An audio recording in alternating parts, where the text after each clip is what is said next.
Child Development Ministry, so it was more of welfare and nutrition. Right. We're now under the HRD Ministry, which would be education, and so the focus from 3 to 6 years would be on that. But India is a developing country, and I feel in countries like that, the more public-private partnerships are worked out, that works better.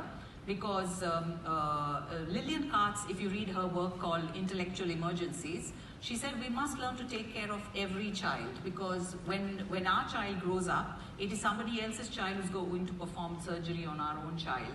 And when there is a terrorist attack, it's going to be somebody else's child who's going to kill our child. So if we don't take care of all the children and give them that foundation, then we are actually not doing good. So it's not just about investing in private. I think if the private schools, which in India, our association is doing that, the Early Childhood Association, we're getting the private players to hold hands with the government and the government setups and help them also train their staff, invest in proper toys and learning aids. So there's this fantastic article in the New York Times, it came about 2 years back, which said, do we invest in prisons or preschools?